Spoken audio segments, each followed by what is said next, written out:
Imagine for a moment that you are floating high above the earth, looking down at the very top of the world. Below you lies a vast, shimmering expanse of white that seems to go on forever. This is Greenland, the world's largest island, a place defined by its silence, its scale, and its ancient frozen heart. It is a land where the horizon isn't a sharp line, but a soft, hazy transition where the pale blue of the sky meets the blinding brilliance of the snow. As you look down, you see no trees, no bustling cities, just a quiet, majestic stillness that has remained largely unchanged for thousands of years. The air here is thin and cold, carrying the scent of nothing but pure distilled winter. Before we travel deeper into this snowy wilderness, I invite you to take a moment to truly settle into your space. Adjust your pillows, pull your blankets up a little higher, and let the weight of your body sink into the mattress. If you find these gentle journeys into science and nature help you find peace, at the end of the day, please consider subscribing to the channel and leaving a like on this video. It is a small gesture that helps our quiet community grow, ensuring we can continue to explore the wonders of our world together, one breath at a time. Now, let your eyes close if they haven't already, and let the rhythm of my voice guide you across the ice. We are embarking on a journey through both ice and time. Greenland is not just a geographical location. It is a living record of our planet's history, locked away in layers of frost that have accumulated over eons. To understand this island is to understand the power of nature in its most patient and persistent form. It is a place of deep fjords, towering glaciers, and a central ice sheet so massive that it influences the climate of the entire globe. As we drift over this landscape, we are moving away from the noise and the rush of the everyday world. Here, the only clock is the slow movement of the glaciers, and the only sound is the occasional whisper of the wind over the tundra. It is a sanctuary of stillness. But even in this land of eternal winter, there are stories hidden beneath the surface. Stories that begin with a name that feels almost like a contradiction. We often think of this place as a world of white, yet for centuries it has been known by a name that suggests a very different kind of landscape. To understand why, we have to look back at the people who first sought to make a home in this challenging, beautiful environment. There is a gentle irony that has lingered for over 1,000 years, a small mystery that often brings a quiet smile to those who look at a map of our world. We see a massive white island called Greenland, and then, not too far away, a smaller, much greener island called Iceland. It feels like a cosmic mix-up, as if the names were swapped by a mischievous hand in the distant past. Iceland, with its rolling mossy hills, steaming hot springs, and volcanic warmth, seems far more deserving of a name that suggests life and growth. Greenland, meanwhile, is a realm of eternal frost, a place where the earth is hidden beneath a mantle of snow that never truly melts. This historical quirk wasn't an accident, though. It was a deliberate choice, born from the ambition of a single man named Eric the Red. Eric was a Norse explorer, a man of fire and determination, who found himself exiled from Iceland in the late 10th century. He sailed westward, searching for a new horizon, and eventually reached the rugged, icy shores of this massive land. He spent 3 years exploring the deep fjords of the southwest, where the summer sun occasionally coaxes small patches of hardy grass and low-lying shrubs to emerge from the rocky soil. When his exile ended and he returned home, he knew he needed others to join him if his new colony was to survive. He understood the power of a name. He believed that people would be far more attracted to a place called Greenland than a place defined by its ice. It was, perhaps, the world's first great marketing campaign, a promise of fertile fields and lush meadows whispered into the ears of weary farmers.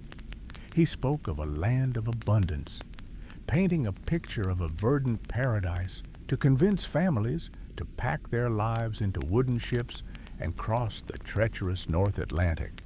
And so the name stuck, even as those early settlers realized that the green was limited to narrow strips of coastline during the briefest of summers. The vast interior, they soon discovered, was something else entirely. As we move away from the coastal fringes where Eric's people once built their stone longhouses, the hints of green begin to fade. The moss and the sparse grass give way to the true character of this land. We are leaving the world of names and marketing behind and entering a realm of pure physical reality.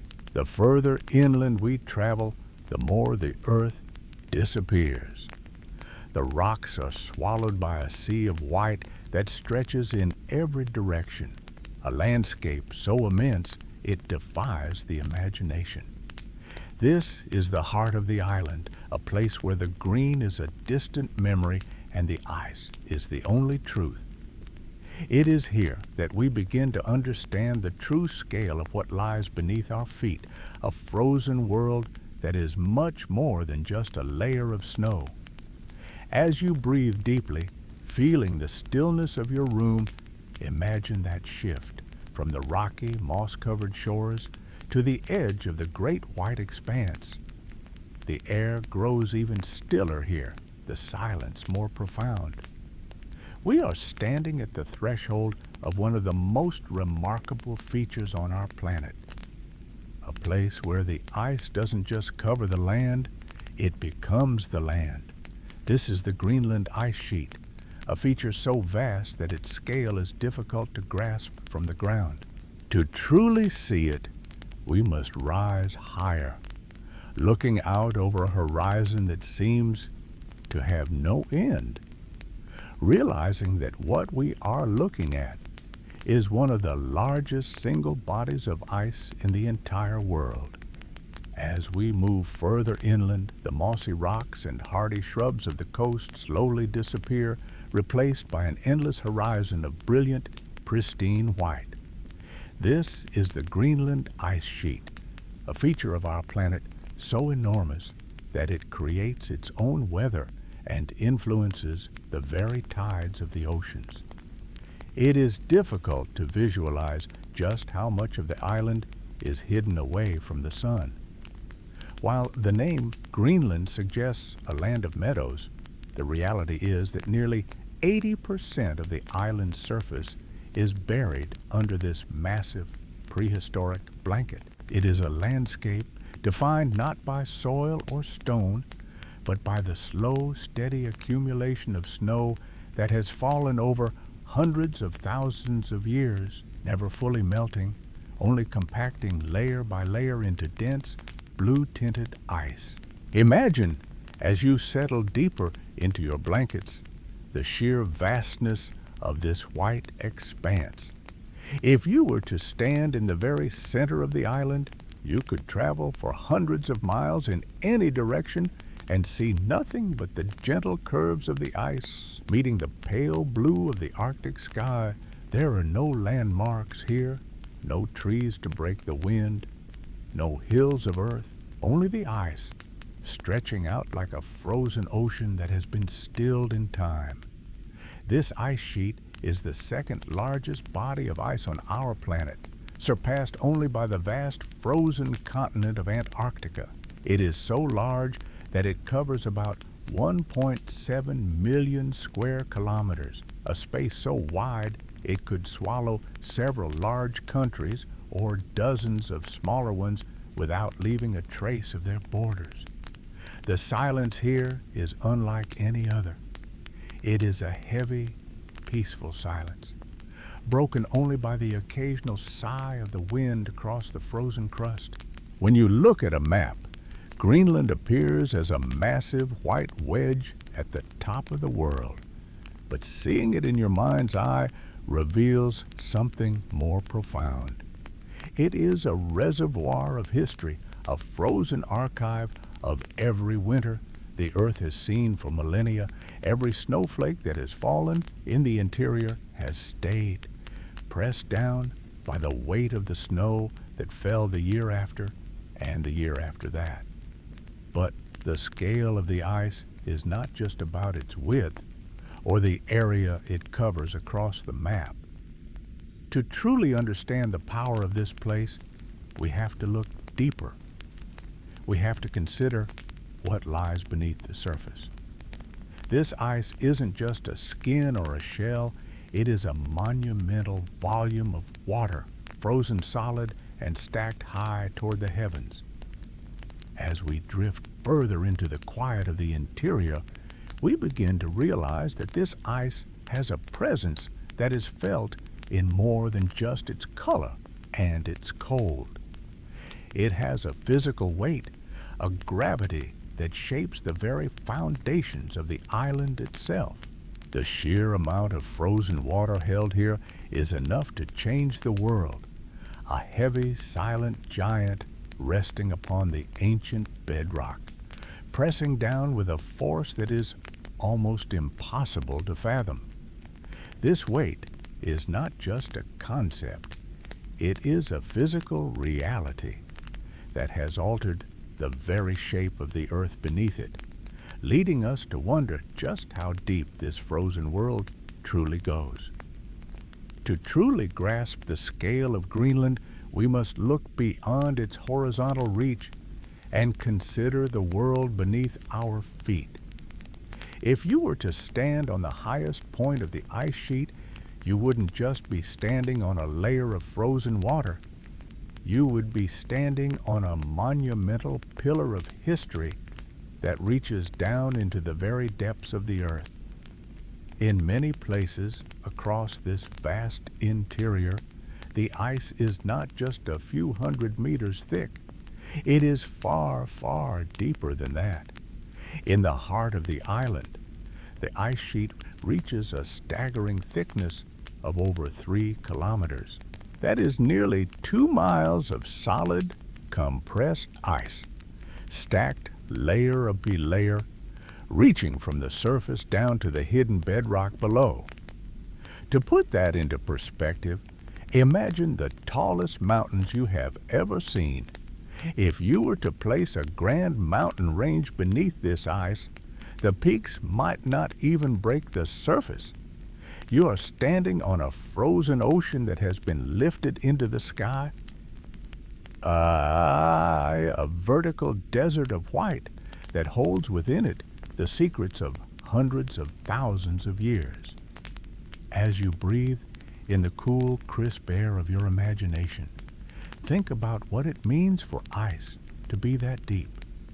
At the very top, the snow is fresh and light, reflecting the pale Arctic sun.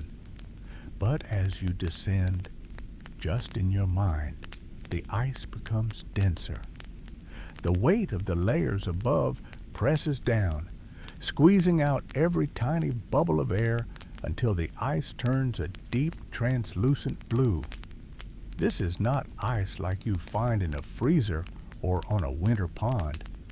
This is glacial ice, ancient, heavy, and incredibly strong.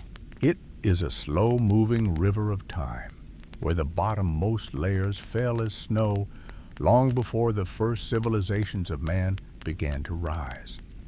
Down there, near the bedrock, the ice is dark and silent, held under a pressure so immense it is difficult to even describe. It is a weight that defies our everyday understanding of the world.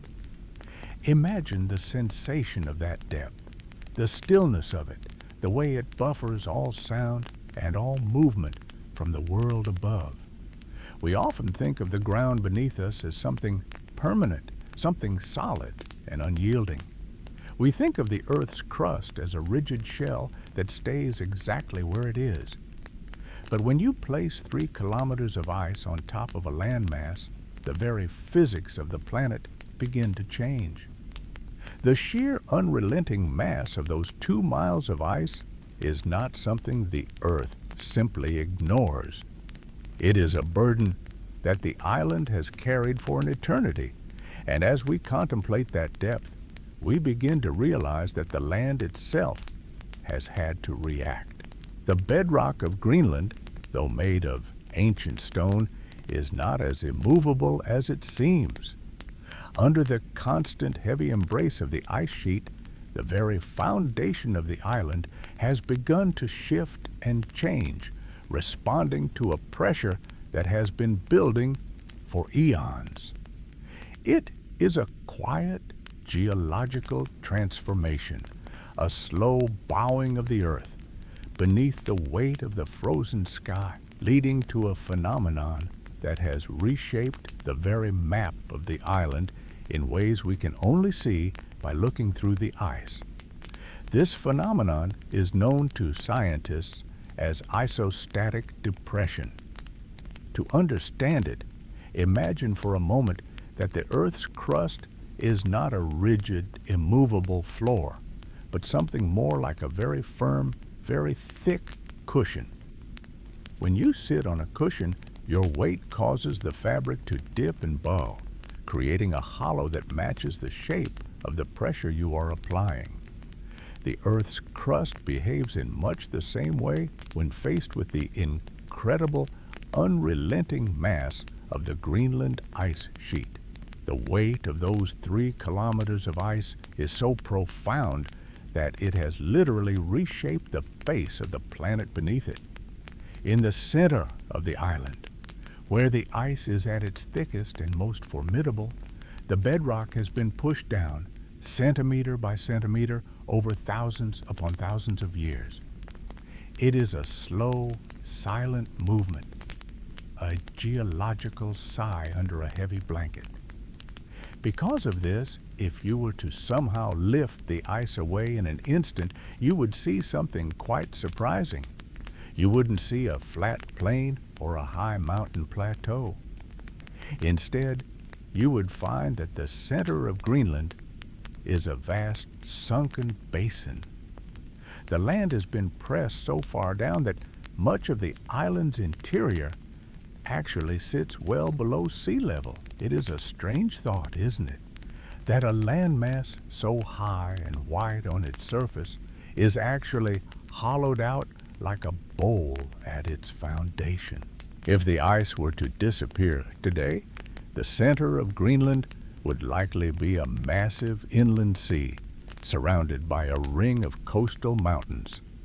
This is the power of ice. It doesn't just sit on top of the world, it changes the very shape of the world. The Earth's mantle, the layer of hot, semi-solid rock deep beneath the crust, slowly flows away from the pressure, allowing the island to sink deeper into the planet's embrace. As you lie there, feeling the weight of your own blankets, perhaps you can visualize this slow, rhythmic balance between the ice and the stone. It is a process that happens over time scales so long they are almost impossible to grasp. It is the definition of patience. The land waits, pressed down by the frozen sky, holding its breath for an age. But as we look closer at this hidden bedrock, we begin to realize that the ice is not just a weight. It is also a keeper of secrets. Because the ice has covered this land for millions of years, it has preserved a landscape that has been shielded from the eroding forces of wind and rain. Beneath the white expanse, there is a world of geography that remained entirely unknown to us until very recently. With the help of modern technology like ice-penetrating radar, we are finally beginning to peel back the layers of this frozen curtain. We are finding that the ground beneath the ice is not a simple, smooth basin. It is a complex, rugged terrain filled with ancient features that tell a story of a Greenland that existed long before the first snowflake ever fell. By looking through the ice, we are discovering a hidden architecture of the earth, a landscape of valleys and peaks that has been resting in total darkness for an eternity. Among these discoveries is a feature so massive, so unexpected, that it changed everything we thought we knew about the ground beneath our feet. Imagine a crack in the earth, so deep and so long that it rivals the most famous natural wonders on the planet. For millions of years, this feature remained invisible, buried under miles of solid ice known only to the darkness.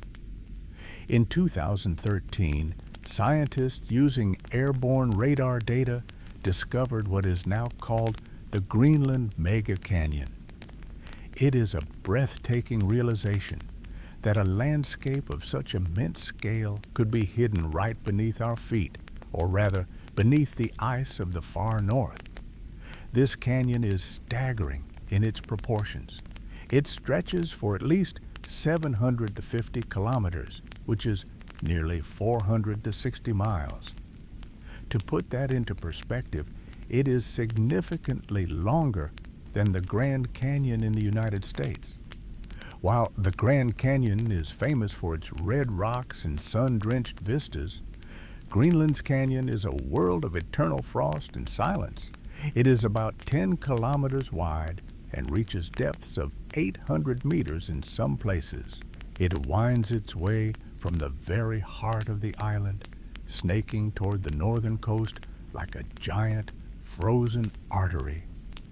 Geologists believe this canyon was carved by a massive river system that flowed across Greenland long before the ice sheet ever existed, perhaps as far back as 4 million years ago.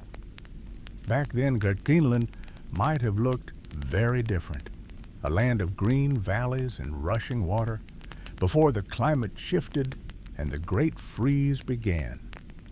As the ice grew, it didn't destroy the canyon. Instead, it preserved it, acting like a protective casing that kept the ancient riverbed exactly as it was. It is a snapshot of a prehistoric world held in a deep freeze, and today, this subglacial canyon serves a very different purpose. It acts as a natural channel for meltwater that forms deep at the base of the ice sheet. Because of the immense pressure and the heat from the Earth's interior, a small amount of ice at the bottom is always melting into liquid water. This water finds its way into the Mega Canyon, flowing silently through the dark, rocky corridor until it reaches the edge of the island. It is a hidden plumbing system, moving water beneath the weight of billions of tons of ice. As we follow this hidden path in our minds, moving along the floor of the canyon toward the coast, we eventually reach the point where the ice meets the sea. This connection between the interior and the surrounding Arctic waters is vital. The canyon acts as a bridge linking the frozen heart of Greenland to the vast, cold expanse of the Arctic Ocean. The water that travels through this ancient stone passage eventually spills out into the deep fjords, joining the tides and the currents that circle the pole. This geography reminds us that everything is connected. The ice is not a static block. It is part of a living, moving system.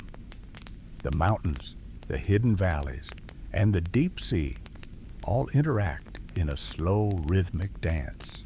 The canyon is a reminder that even in the most remote and frozen places, there is a history of flowing water and changing landscapes. It is a testament to the endurance of the earth holding on to its secrets until the right moment. As the water from the canyon merges with the salt of the sea, we begin to see how the ruggedness of the land dictates the way life exists here. The geography of Greenland is not just something to be studied from above. It is something that defines the very way of life for those who call it home. The mountains and the ice are beautiful, but they are also formidable barriers. They shape the coastlines where the towns are built, and they influence how people move through this vast white wilderness. In a land where the earth itself is so dramatically carved, the ways in which humans navigate the space become equally unique. Imagine, for a moment, stepping out of your front door and looking toward the horizon. In most parts of the world, we are used to the idea of connectivity, the long gray ribbons of asphalt that tie cities together, allowing us to travel for hundreds of miles without ever leaving the pavement.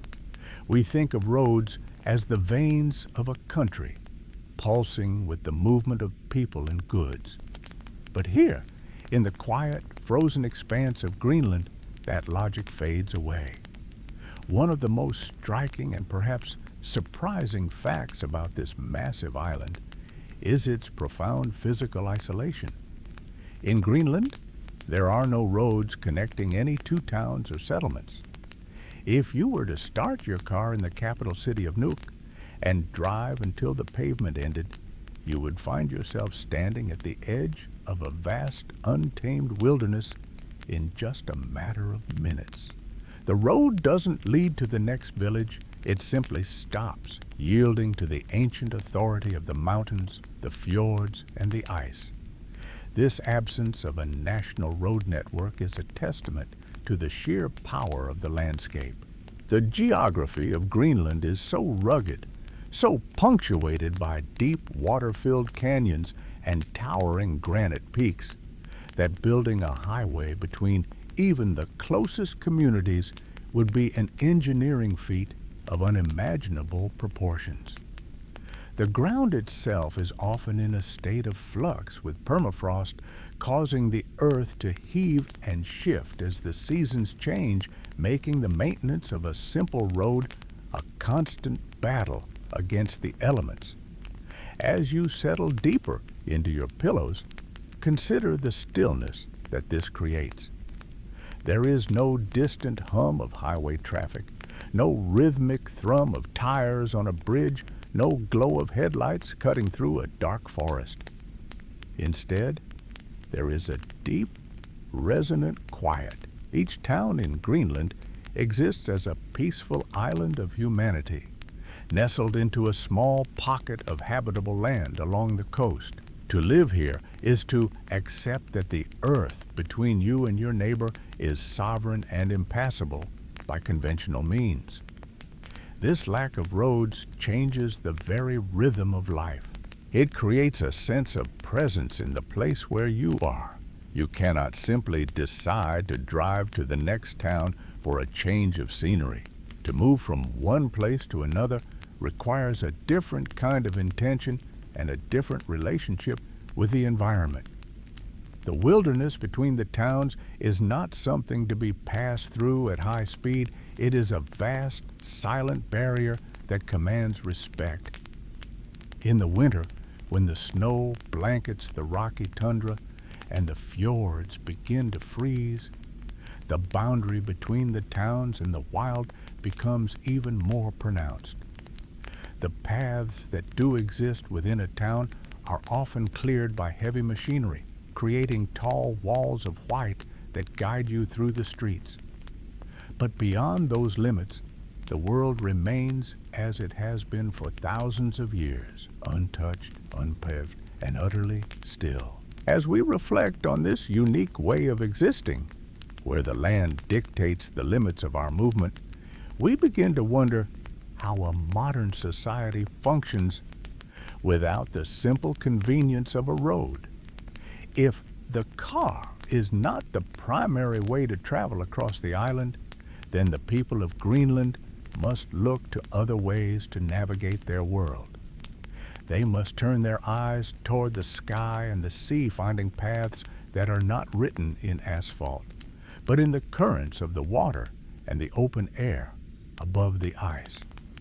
This necessity has shaped a culture that is as fluid and adaptable as the environment itself, turning the challenges of the rugged terrain into a way of life that moves with the natural world rather than against it.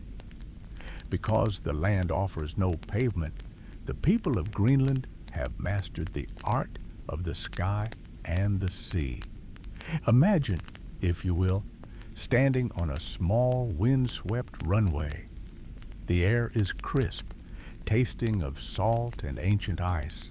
Instead of a rumbling bus pulling up to a curb, a bright red propeller plane descends gracefully from the clouds. In Greenland, these planes are the primary buses of the Arctic. They are the threads that sew the distant communities together, carrying families, mail, and groceries across the impassable glaciers. When you board one of these small aircraft, the experience is unlike any other flight. There are no sprawling terminals or endless security lines. Instead, there is a quiet, communal feeling, as if you're stepping into a shared living room that just happens to have wings. As the plane lifts off, the world below transforms into a masterpiece of white and blue. You glide over the jagged edges of the coast, where the dark Atlantic meets the brilliant white of the ice sheet. From this height, the scale of the island becomes truly apparent. You see the deep, winding fjords that reach into the heart of the land like the fingers of a giant, and you realize that the only way to traverse this majesty is to rise above it. For many Greenlanders, catching a flight to a neighboring town for a doctor's appointment or a family visit is as routine as a morning commute. The pilots are experts at navigating the shifting winds and the unique light of the north, guiding their passengers through the sky with a steady, practiced hand. The low hum of the engines becomes a rhythmic lullaby, a constant sound that accompanies the breathtaking view of the world passing slowly beneath you. But the sky is only half of the story. For those who prefer the rhythm of the waves, the sea provides the other greatest highway. Along the western coast, a large ferry known as the Ituk moves steadily from village to village. It is a lifeline that has been traveling these waters for decades. To travel by sea in Greenland is to embrace a slower, more meditative pace of life. The boat moves with a gentle, rocking motion, cutting through the glassy, indigo water while passengers sit by the windows, watching the landscape drift by. On the water, the silence of the land is replaced by the soft splashing of the waves against the hull and the occasional distant crack of a drifting iceberg. These icebergs are constant companions on the journey, sculptural giants of translucent blue and brilliant white that dwarf the ships passing by.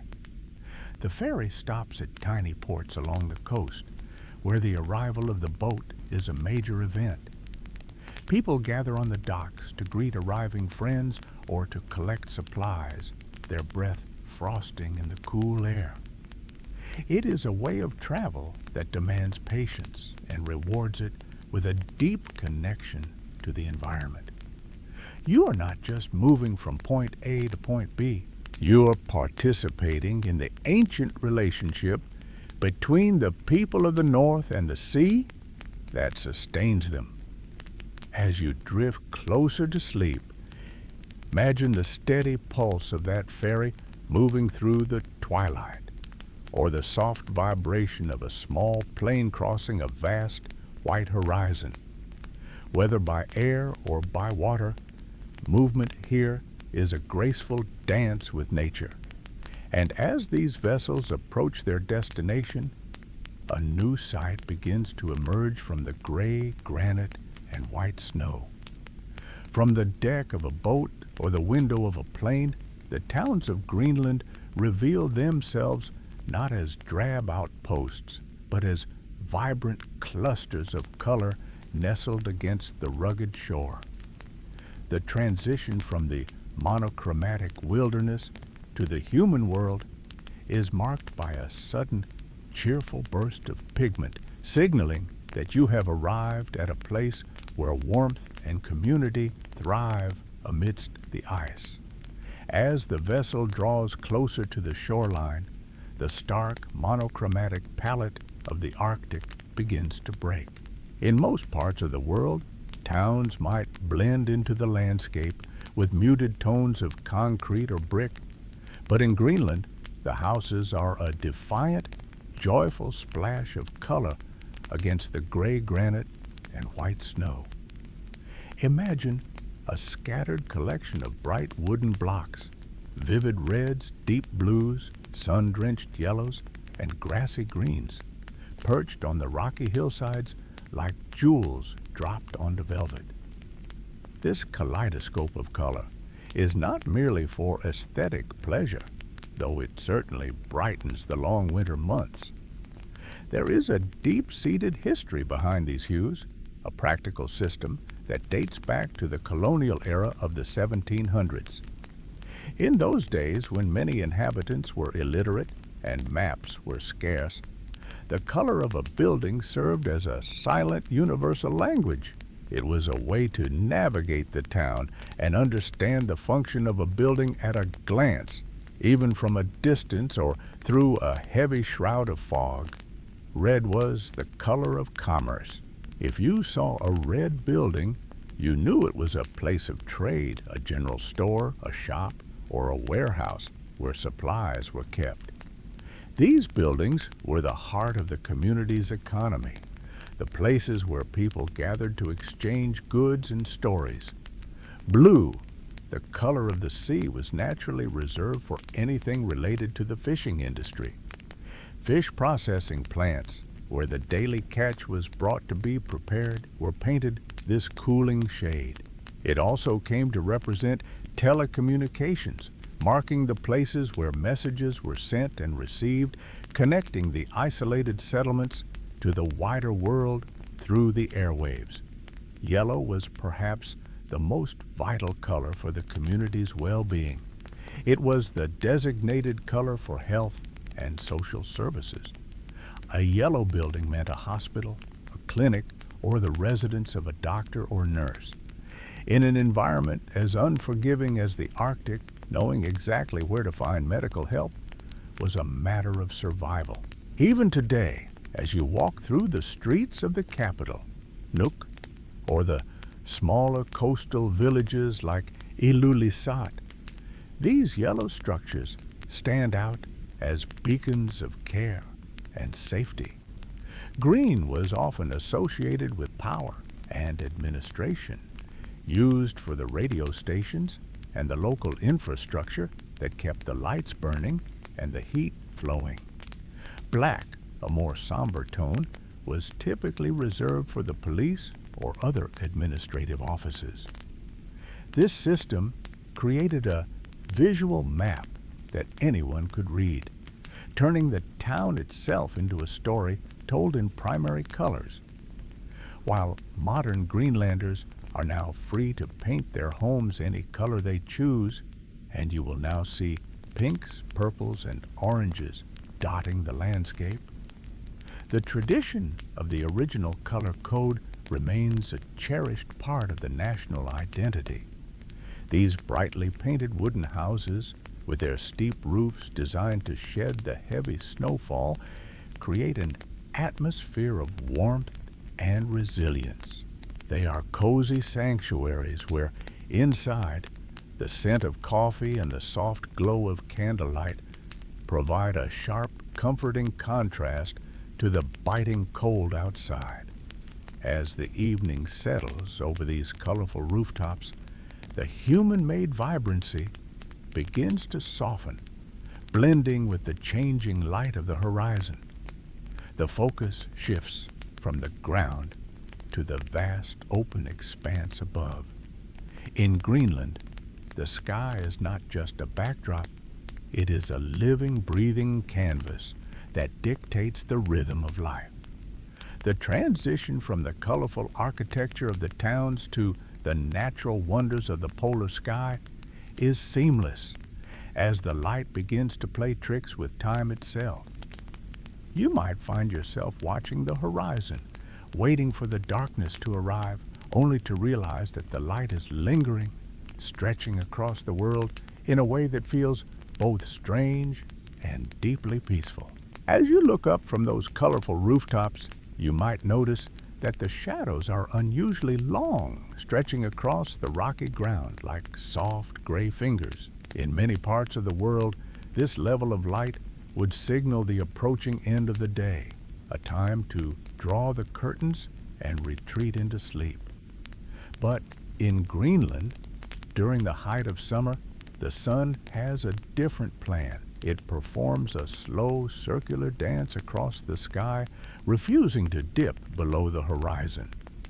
This is the phenomenon of the midnight sun, a period where the boundaries between day and night simply dissolve into a single continuous flow of light. This happens because of the Earth's axial tilt. As our planet orbits the sun, the North Pole leans toward the light, bathing the Arctic in a perpetual glow.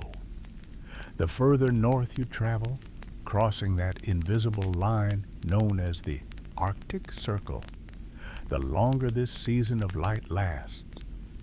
In the town of Ilulissat, the sun remains visible for roughly 2 months without ever setting. Further north still, in the remote settlement of Nuuk, the sun stays high for nearly 4 months. It is a time of incredible energy for the land. The icebergs in the bay glisten with a golden hue, and the wild flowers of the tundra take advantage of every second of the day to bloom. There is a peculiar, quiet magic to a 2 o'clock in the morning sun. The world feels suspended in a state of eternal afternoon. The air is often still, and the water of the fjords becomes a mirror, reflecting a sky that is painted in shades of peach, lavender, and soft gold. It is a time when people might be out walking their dogs or repairing their boats in the middle of what would normally be the night, their movements slow and unhurried in the amber glow. It feels as though time itself has slowed down, granting everyone a few extra hours of peace. Take a slow, deep breath in and let it out. Allow your shoulders to drop. Feel the support of your bed beneath you, steady and firm, like the ancient rock of the island. There is no hurry here, just the steady, rhythmic pulse of the earth.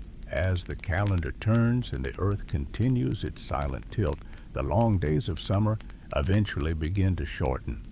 The sun starts to dip lower and lower each day, finally touching the edge of the sea before disappearing for a few minutes, then an hour, then more. Eventually, the cycle reverses, and the midnight sun gives way to its opposite, the polar night. The vibrant golds and pinks of summer are replaced by a deep velvet blue. The world grows quiet, tucked under a blanket of frost and darkness. But this darkness is not empty. As the sun stays hidden beneath the horizon, the stage is set for a different kind of light to emerge, one that doesn't come from the sun, but from the very edges of our atmosphere, dancing across the stars in a display of silent, ethereal beauty. This is the time when the sky truly begins to sing. As the velvet darkness of the winter months settles over the Greenlandic landscape, the sky becomes a vast ink-black canvas.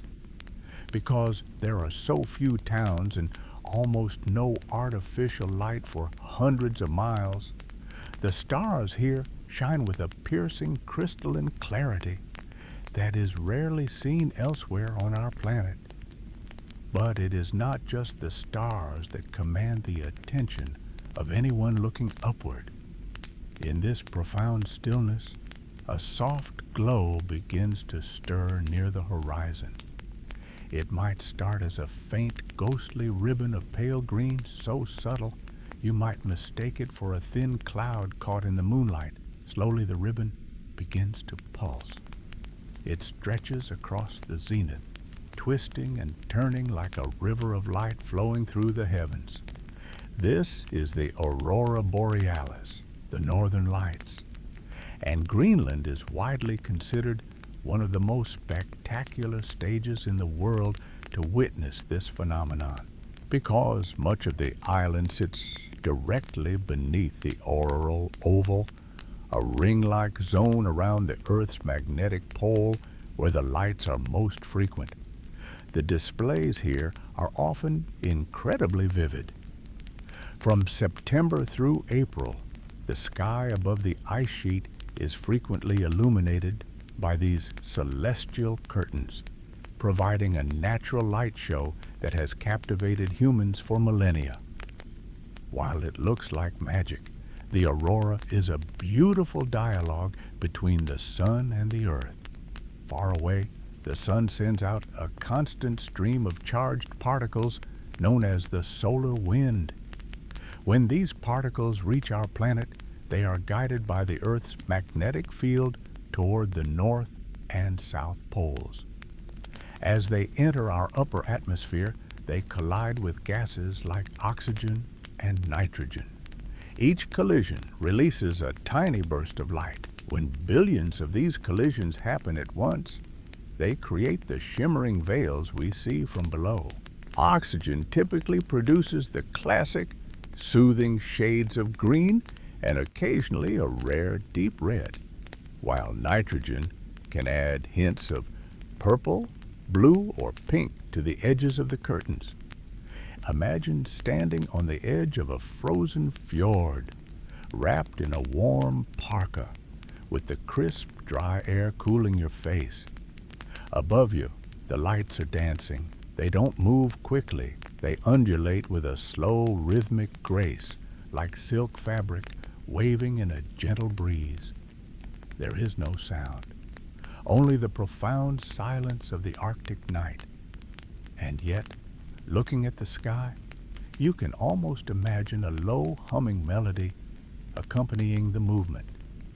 It is a sight that humbles the spirit and quiets the mind, reminding us of the vast, invisible forces that surround our world.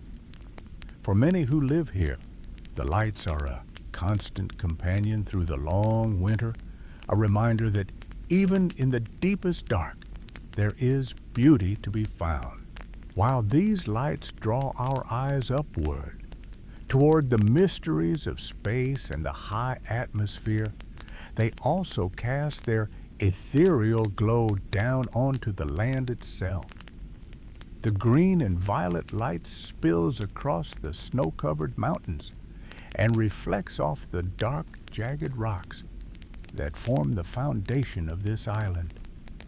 As we lower our gaze from the shimmering sky back to the ground beneath our feet, we realize that the story of Greenland isn't just written in the stars or the ice. It is also etched into the very bones of the earth. Beneath the snow and the permafrost lie secrets that go back much further than the arrival of the first humans, or even the formation of the great ice sheet itself. We are standing on some of the oldest ground ever discovered, a place where the history of our entire planet is preserved in stone. As the green light of the aurora fades against the dark, rugged coastline, your eyes might settle on the stones beneath your feet. In the silence of the Arctic night, it is easy to forget that the ground beneath us has a voice of its own, a very old, very patient voice. In a remote area of southwestern Greenland, near the edge of the great ice sheet, lies a place known as the Isua Greenstone Belt. To a casual observer, these rocks might appear unremarkable, jagged, dark, and weathered by eons of wind and frost. But to those who study the history of our world, this is sacred ground. These rocks are among the oldest ever discovered on our planet, dating back approximately 3.8 billion years. To truly grasp that number, we must step back far beyond the age of the dinosaurs, far beyond the first forests, to a time when the Earth was still in its infancy. When these stones were first forming, the planet was a much different place. The atmosphere was thick and heavy, and the very first oceans were only just beginning to cool and settle over the crust. The Isua Greenstone Belt is a rare survivor from that chaotic era, a fragment of the Earth's original shell that has somehow escaped being pulled down into the molten interior and recycled over billions of years. Scientists have looked closely at the chemical makeup of these ancient stones, finding tiny traces of carbon that suggest something truly profound. They believe these rocks may hold the earliest evidence of life on Earth. Long before the first plants or animals, microscopic organisms may have been thriving in the warm, mineral-rich waters that once covered this very spot. It is a humbling thought to realize that as you rest here, you are connected to the very beginning of the biological story, a lineage of existence that has continued unbroken for nearly 4 billion years. There is a profound sense of permanence in these stones. They have witnessed the shifting of continents, the rise and fall of mountain ranges, and the coming and going of countless ice ages. They stand as silent sentinels of deep time, reminding us that the world moves in cycles far longer than a human life or even a human civilization. This ancient rocky foundation provides a steady, unmoving anchor in a world that often feels fast and fleeting. As we move away from the solid, unyielding history of the Isua rocks and toward the edges of the island, the landscape gives way to the deep, freezing waters of the North Atlantic and the Arctic Ocean. The transition from the ancient stone to the dark water is seamless, yet it takes us from the preserved history of the past into a world where history is still very much alive. In these shadows beneath the waves, the theme of incredible longevity continues. Just as the rocks have endured for billions of years, there are beings swimming in the silence of the fjords that have mastered the art of living through the centuries, carrying the spark of life through time in ways that seem almost impossible. In the deep, freezing shadows of the Greenlandic fjords, where the light of the sun barely reaches, there lives a creature that embodies the very essence of patience and endurance. To look upon the Greenland shark is to look upon a living relic, a bridge between the centuries that has mastered the art of survival in one of the most unforgiving environments on Earth. While the rocks of the Isua Belt tell a story of billions of years, the Greenland shark tells a story of hundreds, carrying a pulse of life that has remained steady while the world above has changed beyond recognition. The Greenland shark, known scientifically as Somniosus microcephalus, is a master of the slow life. It moves through the water with a glacial grace, its movements so deliberate and unhurried that it seems almost to be drifting in a dream. In the near freezing temperatures of the Arctic depths, every action is measured, every ounce of energy is conserved. This slow pace is the secret to its incredible longevity. For a long time, these sharks were a mystery to science, their true age hidden behind their murky, gray-brown skin and their preference for the deep, dark reaches of the ocean. It wasn't until recently, using a specialized form of radiocarbon dating on the lenses of their eyes, that researchers discovered the staggering truth. These sharks can live for over 400 years. This makes them the longest living vertebrates on our planet, far outlasting the oldest tortoises or whales. To truly sit with that fact is to feel the weight of time itself. A Greenland shark swimming silently beneath the ice today may have been born in the early 1600s. While empires rose and fell, while the Industrial Revolution transformed the continents, and while humans first took to the skies, this single creature was simply existing, moving through the quiet, cold dark of the North Atlantic. It reached its maturity perhaps around the age of 150, a time when most other animals would have long since returned to the earth. There is a profound, comforting stillness in the thought of such a life. It is a life lived without rush, a life that measures time not in minutes or hours, but in the slow passing of seasons and the gradual shift of the tides. They grow only about 1 centimeter a year, a tiny increment that reflects their patient approach to existence. Their heart beats with a rhythm so slow it is almost imperceptible, matching the heavy, silent pressure of the deep sea. As you imagine this ancient traveler gliding through the water, you can almost feel the coolness of the deep ocean around you. The water is heavy and silent, a vast blue-black space where the noise of the surface world cannot reach. Here, in the stillness, the Greenland shark is a guardian of history, a silent witness to the passing of ages. It does not need to hurry. It has all the time in the world. This sense of enduring peace is a hallmark of the Greenlandic wilderness, where life adapts to the cold by slowing down, finding a way to persist through the long, dark winters and the brief, bright summers. But as we drift further into the dark, cold waters of the fjord, we find that the Greenland shark is not the only wonder hidden beneath the surface.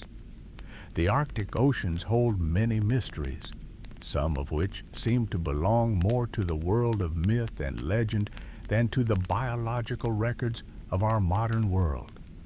In the same waters where the ancient sharks roam, another creature moves with a grace that is both ethereal and strange, carrying a secret that has fascinated explorers and storytellers for generations. Emerging from the deep, dark layers of the Arctic waters, where the Greenland shark spends its centuries, we find a creature that seems to have stepped directly out of a medieval tapestry. This is the narwhal, often whispered about as the unicorn of the sea. For centuries, the long spiraled tusks of these whales found their way to the royal courts of Europe, where they were prized as magical artifacts, believed to possess the power to detect poison or heal the sick. But the reality of the narwhal is perhaps even more fascinating than the myths that once surrounded it. As you imagine the narwhal gliding through the frigid, crystal clear water, picture the iconic tusk extending from its head. Though it looks like a horn, it is actually a highly specialized tooth. In most males, and very rarely in females, the left upper canine tooth grows directly through the upper lip, spiraling outward in a counterclockwise direction. This incredible structure can grow to be nearly 10 feet long, which is about half the length of the whale's entire body. It is the only straight tusk in the world and the only one that is spiraled. If you were to touch this tusk, metaphorically, in the quiet of your mind, you might expect it to be hard and rigid like bone. However, the narwhal's tusk is surprisingly flexible. It can bend about a foot in any direction without breaking. Even more remarkable is its sensitivity. Unlike our own teeth, which are protected by hard enamel, the narwhal's tusk has an outer layer that is porous, with millions of tiny nerve endings connecting the icy ocean water directly to the whale's brain. Scientists believe this allows the narwhal to feel the world around it, sensing changes in water temperature, pressure, and even the saltiness of the sea, helping them navigate the shifting ice of the far north. The narwhal lives its entire life in the Arctic, never migrating to warmer waters. They are masters of the ice, often seen in small social groups near the leads, the narrow cracks of open water that appear in the frozen sea. In the quiet of a Greenlandic winter, you might hear the soft, rhythmic sound of their breathing as they surface in these small openings to take a breath of the crisp, freezing air before slipping back down into the dark. They are deep divers, sometimes descending more than a mile into the abyss, searching for halibut and squid in the crushing pressure of the deep. There is a gentle, communal nature to their lives. They travel in pods, communicating with a complex language of clicks, whistles, and knocks that echo through the water. Sometimes they are seen tusking, where two narwhals gently rub their tusks together. While it was once thought to be a form of dueling, it is now believed to be a way of sharing information or reinforcing social bonds. It is a quiet, tactile language, a way of staying connected in a world that is often shrouded in darkness and ice. As we leave the narwhal to its deep-sea meditations, we begin to move away from the shoreline. The heavy, salt-scented air of the fjords begins to thin, replaced by the scent of dry stone and ancient moss. The deep blues and blacks of the ocean give way to the muted browns, grays, and ochres of the Greenlandic tundra. Here, the landscape opens up into vast rolling plains that have remained unchanged for millennia. On this rugged land, we find creatures that have endured since the last ice age, animals that carry the weight of the prehistoric world in their very silhouettes. Emerging from the mist of the tundra, we see massive, shaggy shapes moving slowly against the horizon, perfectly adapted to the biting winds that sweep across the open earth. As the mist clears over the rolling tundra, those shaggy, low-slung shapes we glimpsed on the horizon become clearer. These are the Muskessan, or Umingmak in the Greenlandic language, a name that translates beautifully to the bearded one. To look at a muskix is to look back in time. With their massive, humped shoulders and long, flowing coats that brush against the frost-covered earth, they appear as if they have stepped directly out of an ancient cave painting. They are true survivors of the Ice Age, having roamed these same lands alongside the woolly mammoth and the saber-toothed cat. While those other giants faded into history, the muskox endured, perfectly engineered for the most extreme cold the planet has to offer. Their most remarkable adaptation is hidden beneath that long, coarse outer hair. It is a layer of fine, dense underwool called keviot. This fiber is legendary among those who live in the Arctic for its incredible properties. It is softer than cashmere and incredibly light, yet it is estimated to be 8 times warmer than sheep's wool. Unlike the wool we might be familiar with, keviot does not shrink in hot water, and it lacks the tiny scales that can make other wools feel itchy against the skin. For the muskox, this inner coat is a vital thermal shield, trapping a layer of warm air against their skin that remains steady even when the temperature outside drops to 50 degrees below zero. In the spring, as the sun begins to linger longer in the sky, the muskox naturally sheds this precious wool in large, soft clumps. These clumps often get caught on the low-growing shrubs of the tundra, leaving behind soft gray clouds for the wind to carry away or for people to carefully gather. There is a quiet, stoic dignity in the way these animals move across the landscape. They do not hurry. They conserve every ounce of energy, grazing on the frozen grasses and mosses they find by stoically nuzzling through the snow. When a storm rolls in or when they sense a threat, they do not flee. Instead, the herd forms a tight protective circle, facing outward with their massive curved horns lowered toward the ground. The calves are tucked safely into the center of this living fortress, shielded by the warmth and the collective strength of the adults. It is a powerful display of communal protection, a silent pact to weather the elements together in the stillness of the north. As we watch the herd slowly fade back into the muted browns and grays of the interior, the air begins to change once more. The scent of the dry tundra is gradually replaced by the sharp, metallic tang of deep ice and the salt of the sea. We are moving back toward the white expanse, where the land meets the frozen ocean. In this vast, crystalline wilderness, the rules of survival shift. Here, the landscape is dominated not by the shaggy giants of the land, but by a predator of immense power and legendary patience.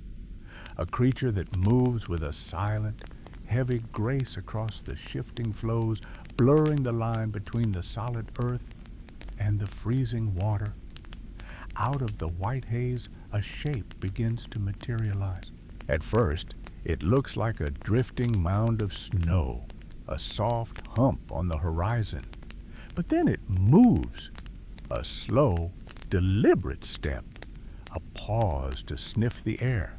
This is the Nuuk, the great white bear, the undisputed king of the Arctic. In the stillness of the Greenlandic coast, seeing one is like witnessing a ghost of the ice, a silent sentinel of the north.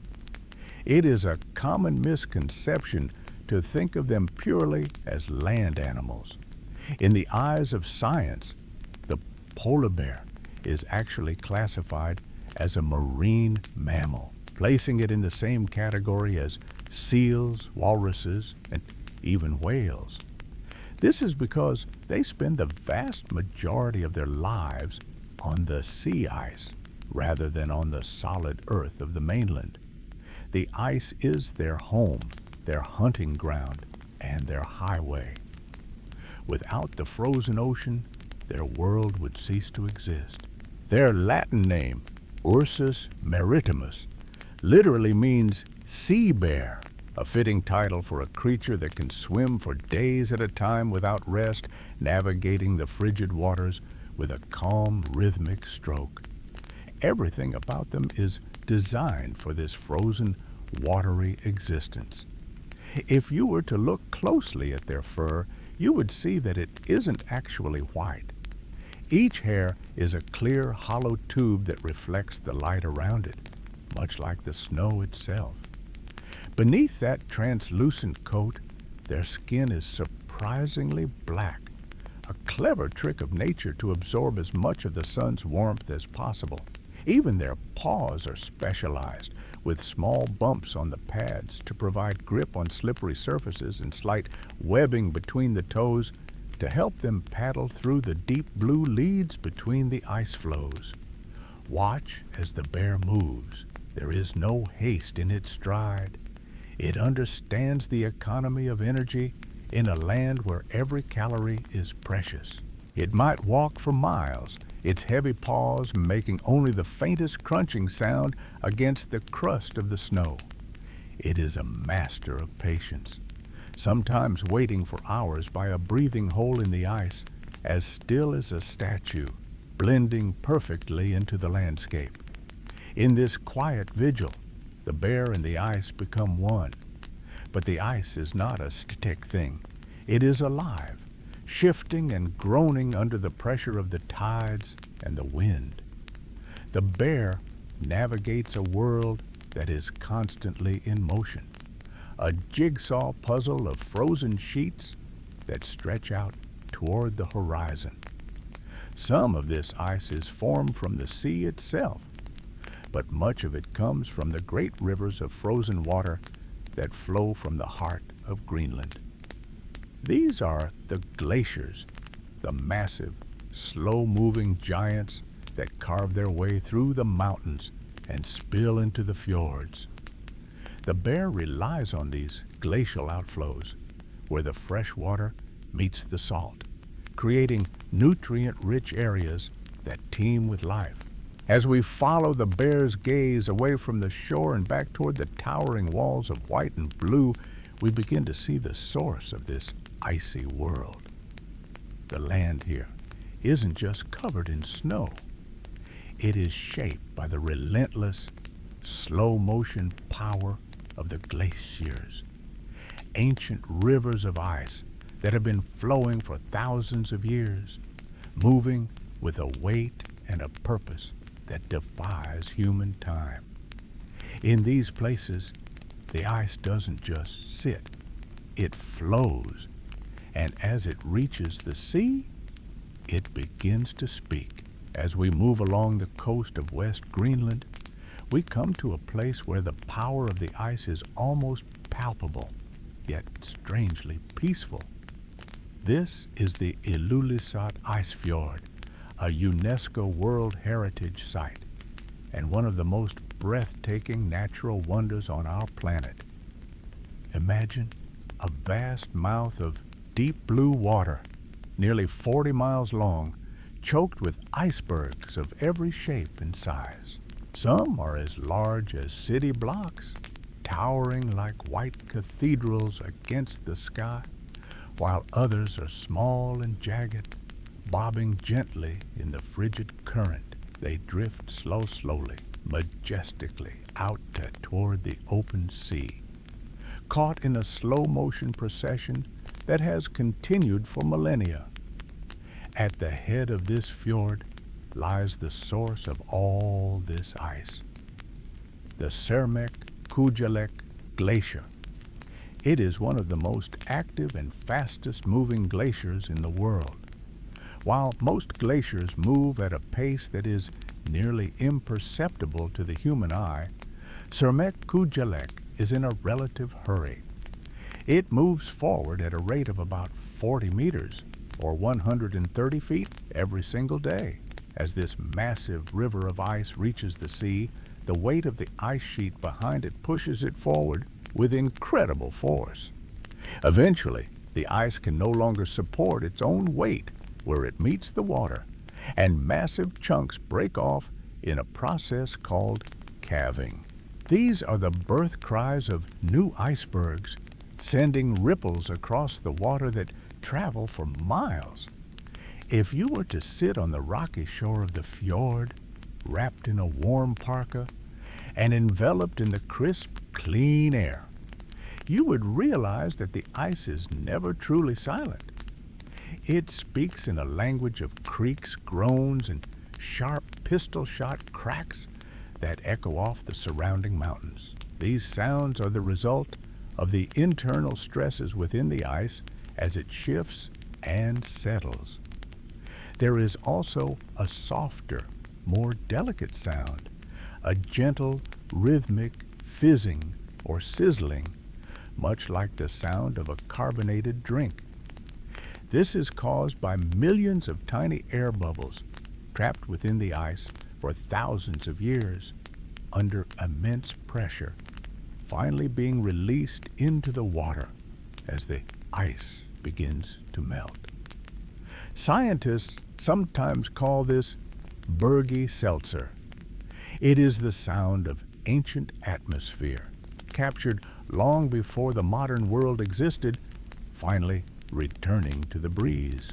In the deep stillness of the Arctic evening, when the light turns a soft lavender and the wind dies down, the movement of the tides against the grounded icebergs creates a low-frequency hum. It is a vibration so deep that you feel it in your chest more than you hear it with your ears, a resonant melody that some describe as the singing of the ice. It is a hauntingly beautiful song, a reminder of the immense weight and ancient power of the frozen world. These icebergs, once they break free from the mouth of the fjord, begin a long and lonely journey across the North Atlantic. They drift south, carried by the cold currents, often taking years, to slowly melt away into the salt water. Some of these giants, born from the heart of the Greenland ice sheet, have drifted far enough south to cross paths with human history in ways that would be remembered forever. Among the countless icebergs that have calved from the glaciers of West Greenland, one in particular holds a somber place in human history.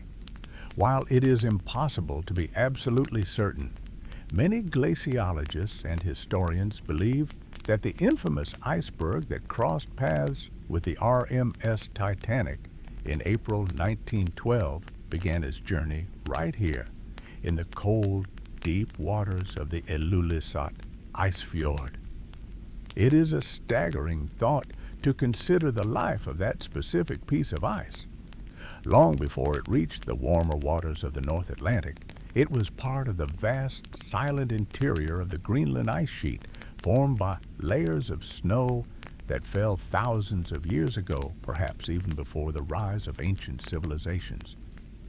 As the snow was compressed into dense blue glacial ice, it began its slow, centuries-long crawl toward the sea. When it finally broke away from the Surmek-Kujalik Glacier, it would have been a monumental sight, a mountain of ice several hundred feet high and perhaps half a mile long. For 2 or 3 years, this giant drifted, caught in the slow, swirling currents of Baffin Bay and the Labrador Sea. It would have weathered winter storms and basked in the pale light of the Arctic summer, slowly being sculpted by the waves and the wind into a jagged, ghost-like shape. By the time it reached the shipping lanes far to the south, it had melted significantly, yet it remained a formidable and silent traveler from the far north. It was a piece of the Arctic wilderness wandering into a world of steamships and steel, a final cold reminder of the immense scale of the natural world. The journey of an iceberg is a journey of transformation, as solid ice eventually returns to the liquid state of the ocean. But not all the water in Greenland is found in the surrounding seas or the frozen heights of the ice sheet. If we were to look deep beneath the surface, miles below the wind-swept snow and the ancient blue ice, we would find a world that seems almost impossible in such a frigid environment. Beneath the immense weight of the ice sheet, there is liquid water. In recent years, using advanced radar technology that can peer through the ice like an X-ray, scientists have discovered a hidden network of subglacial lakes. These are massive bodies of fresh water trapped between the bottom of the ice sheet and the bedrock of the island itself. It is a strange, dark, and incredibly still world. You might wonder how water can remain liquid when it is buried under 2 miles of ice, far from the warmth of the sun. The answer lies in a delicate balance of physics.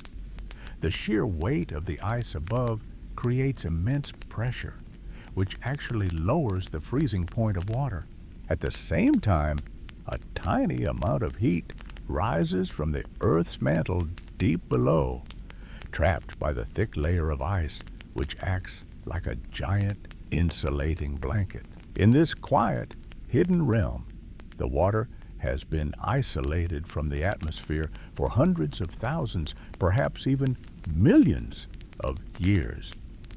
These subglacial lakes are like time capsules, holding secrets about the Earth's ancient climate and perhaps even hosting unique forms of microbial life that have adapted to the darkness and the pressure. The existence of this liquid water acts as a lubricant, allowing the massive glaciers above to slide more easily over the rocky ground. It is a reminder that even in the most frozen, solid-looking places on our planet, there is movement, there is warmth, and there is the constant, gentle flow of water hidden away in the deep, peaceful silence beneath the freeze. This hidden moisture eventually finds its way to the edges of the land, nourishing the life that clings to the rugged coastlines. Imagine standing on the vast white plateau of the ice sheet, where the wind is the only sound and the horizon stretches out in an unbroken line of snow. It is difficult to conceive that beneath your feet, separated by thousands of feet of solid ancient ice, there are vast bodies of liquid water.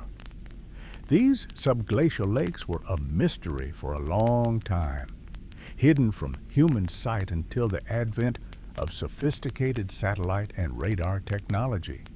Scientists have now mapped dozens of these lakes, some of them several miles long, tucked into the rugged valleys of the bedrock, unlike the subglacial lakes in Antarctica, which are often isolated for millions of years. The lakes beneath Greenland are part of a more active system. During the short Arctic summer, the surface of the ice sheet begins to melt, forming brilliant sapphire blue pools. This meltwater finds its way into deep cracks and vertical shafts called moulins, which act like giant drains. The water plunges down through the heart of the ice, traveling miles in a matter of hours, eventually reaching the base of the ice sheet. There, it joins these hidden lakes, replenishing them and creating a pressurized layer of water that helps the massive glaciers slide toward the sea. It is a hidden plumbing system, a dark and silent world of flowing fresh water that exists in total darkness, governed by the heavy hand of the ice above.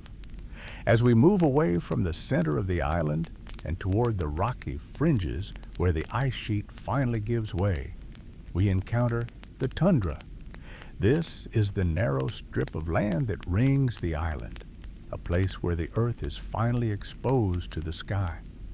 Even here, the water remains a precious and complicated guest. Much of the ground is permafrost, meaning it remains frozen year-round, sometimes hundreds of feet deep. But during the summer months, the very top layer of the soil, the active layer, thaws just enough to allow life to take hold. Because the frozen ground beneath prevents the water from draining away into the earth, the tundra becomes a patchwork of small ponds, marshes, and damp, mossy plains. This creates a paradox.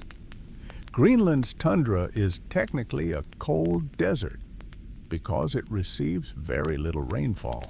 Yet in the summer, it is often lush and what?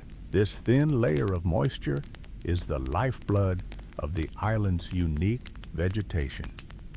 In this quiet, sun-drenched season, the landscape transforms. The gray and brown rocks are suddenly cushioned by soft carpets of emerald moss and hardy lichens that can survive the most brutal winters. These plants are the foundation of the Arctic ecosystem, growing slowly and patiently in the brief window of warmth. Among these resilient survivors, one plant stands out for its quiet determination to endure the wind and the cold, finding a way to grow where most trees would surely fail. In the quiet, windswept reaches of the Greenlandic tundra, where the soil is thin and the winters are long, the concept of a tree takes on a very different form. When we imagine a forest, we often think of towering trunks and branches that reach toward the clouds, casting long shadows over the earth. But here, in this land of ice and stone, the trees have learned a different way to survive. They do not reach for the sky. They hug the ground. The most remarkable of these is the Arctic willow. To a casual observer, it might look like nothing more than a small leafy shrub or a patch of green moss clinging to a rock. But the Arctic willow is a true tree, a woody plant that has simply adapted to the extreme demands of the far north. While a willow in a temperate climate might grow 30 or 40 feet tall, the Arctic willow rarely rises more than 3 or 4 inches above the surface of the tundra. Instead of growing vertically, it spreads its gnarled, woody branches horizontally, crawling across the landscape like a slow-moving vine. It is a miniature forest that you could step over without even realizing it. This growth pattern is a brilliant strategy for survival. By staying low to the ground, the willow avoids the abrasive, ice-filled winds that would otherwise batter and dry out its delicate buds. In the winter, the first few inches of snow provide a perfect insulating blanket, shielding the plant from the most extreme sub-zero temperatures. Beneath that white cover, the willow waits in a state of deep dormancy, protected and still, until the sun returns. If you were to look closely at one of these tiny trees, you would see the incredible detail of its life. In the early summer, it produces soft, fuzzy flower clusters called catkins. These catkins are covered in tiny silver-gray hairs that act like a miniature greenhouse, trapping the warmth of the sun and protecting the reproductive parts of the plant. They look like small tufts of wool scattered across the green leaves. Despite its diminutive size, the Arctic willow is incredibly long-lived. A branch no thicker than your finger might have dozens of tiny growth rings, revealing that it has survived 50, 60, or even 100 Arctic winters. It grows with a patience that matches the pace of the glaciers, adding only a fraction of a millimeter to its girth each year. It is a symbol of endurance, a testament to the idea that strength does not always require stature. As you reflect on the quiet, persistent life of the tundra, take a moment now to find even more comfort in your own surroundings. If you feel any tension in your body, let it drift away. Perhaps adjust your pillows or pull your blankets a little closer around your chin. Take a slow, easy breath in, feeling the cool air fill your lungs, and then let it out with a soft, long sigh. You are just like the willow under its blanket of snow, safe, warm, and resting deeply. The world outside may be vast and cold, but here, In your space, there is only peace and stillness. The resilience of the Arctic willow is mirrored in the history of the people who have called this island home for centuries. Just as the plants found a way to thrive in the thin soil and bitter cold, the human inhabitants of Greenland developed a culture and a way of life perfectly tuned to the rhythms of the ice. For thousands of years, different groups of people have migrated across the frozen reaches of the north, following the movements of the animals and the changing of the seasons. These early pioneers did not see the Arctic as a wasteland, but as a land of abundance, provided one had the knowledge and the tools to unlock its secrets. Among the most influential of these groups were the Thule people, the ancestors of the modern Greenlandic Inuit. Their arrival on the island marked a significant turning point in the history of the Arctic, bringing with them a sophisticated understanding of the environment and a set of technologies that would allow human life to flourish in one of the most challenging environments on Earth. The Thule people, who began their journey from the coastal regions of Alaska, moved steadily eastward across the Canadian Arctic before finally reaching the shores of Greenland around the 13th century. This migration was not a sudden movement, but a slow, patient expansion over many generations, as families followed the ancient migrations of bowhead whales and seals. Imagine a small group of people dressed in thick, insulating furs, navigating the icy waters in boats made of animal skins, their eyes scanning the horizon for the telltale puff of a whale's breath against the gray sky. They brought with them a profound understanding of the sea and the ice, an ancestral wisdom that had been passed down through songs, stories, and the practical mastery of their environment. When the Thule arrived, they encountered a landscape that was both familiar and new. They were not the first people to inhabit Greenland. Groups like the Sakak and the Dorset cultures had lived there in earlier eras, but the Thule were uniquely equipped to thrive in the changing climate. Their arrival coincided with a period of cooling known as the Little Ice Age, and while other groups struggled to adapt to the encroaching ice, the Thule flourished. They brought with them advanced tools that revolutionized life in the north. Sturdy dog sleds for traversing the frozen interior, sophisticated toggling harpoons for hunting in the open leads of the sea ice, and a deep spiritual connection to the animals that sustained them. They understood that to live in the Arctic was not to fight against the cold, but to move in harmony with it, respecting the power of the wind and the tide. This heritage is the foundation of modern Greenlandic society.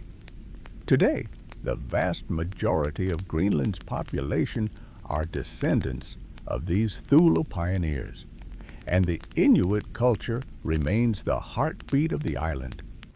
It is a culture rooted in the concept of sila, a word that encompasses the weather, the world, and the very consciousness of the universe. To have a good sila is to be in balance with the elements, to be calm and clear-headed in the face of a storm.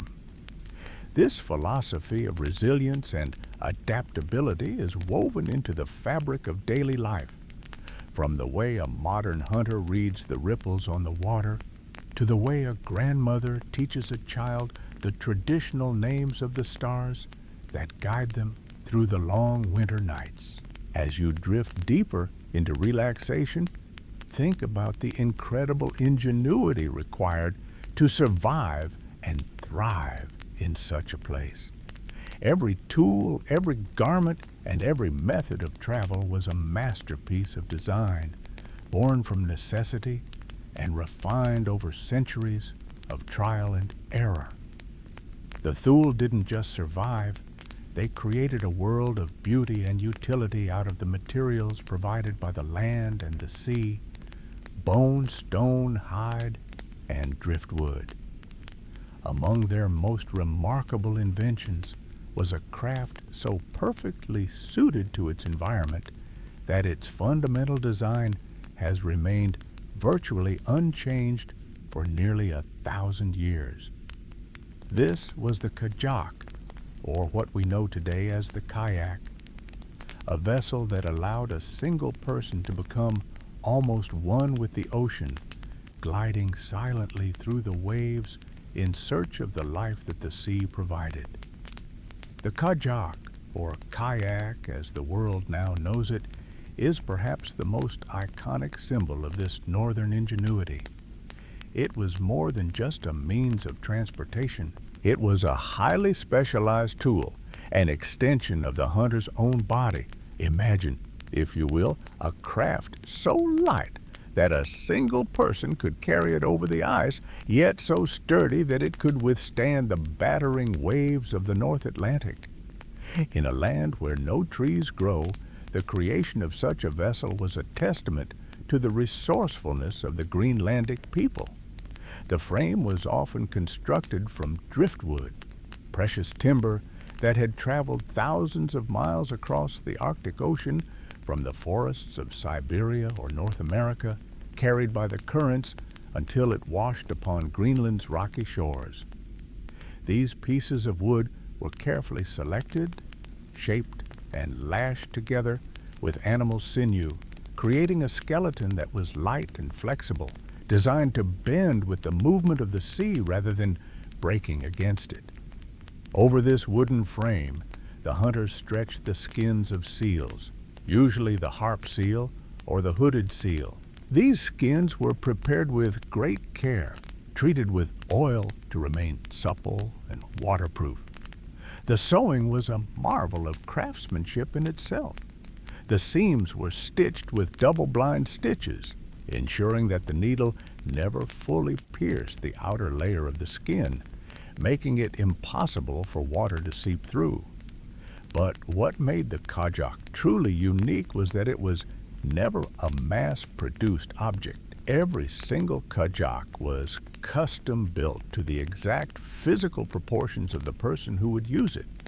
The length was typically 3 times the span of the hunter's outstretched arms. The width was the width of the hunter's hips plus 2 fist breadths. Even the placement of the seat was determined by the length of the individual's legs. When a hunter sat in his kajak, he didn't just sit in a boat, he wore it. It was a perfect fit, allowing him to feel every vibration of the water and every shift in the current, as if the vessel were a part of his own body. This intimate connection allowed for a level of stealth and agility that no other craft could match. The kajak moved silently through the water, allowing hunters to approach skittish seals or massive whales without making a sound. Because the hunter wore a waterproof jacket made of seal skin, the tunic, which was lashed tightly around the cockpit opening, the man in the boat became a single, watertight unit. This design was so effective that even if the kajak capsized in the frigid waters, a skilled hunter could perform a maneuver to right himself in a single, fluid motion without ever getting wet. This was a dance of balance and survival, a harmony between human skill and the natural world. As you rest, imagine the quiet sound of a paddle dipping into the still, cold water, the only sound for miles.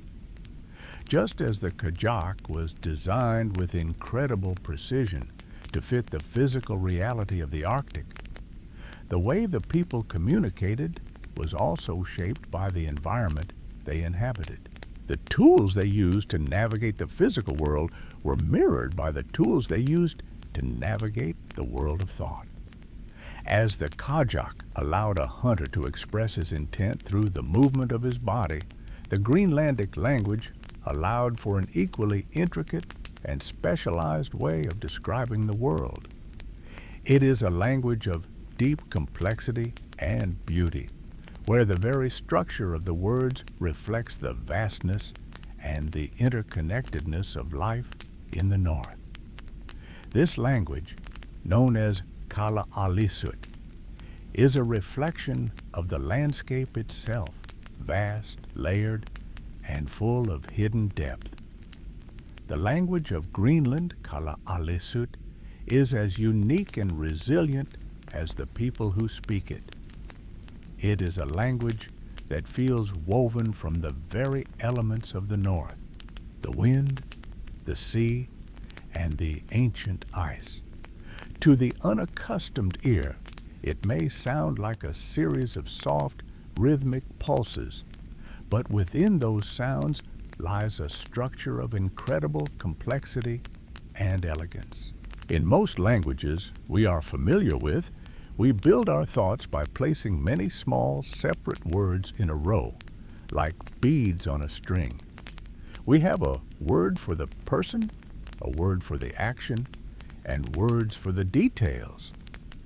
But Kalaallisut operates differently.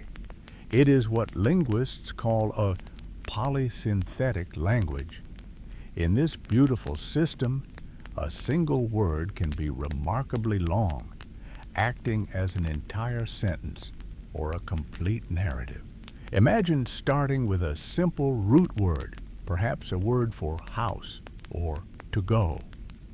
In Kalaallisut, you don't just add separate words around that root. Instead, you attach various suffixes known as affixes directly onto it. Each little addition changes or expands the meaning.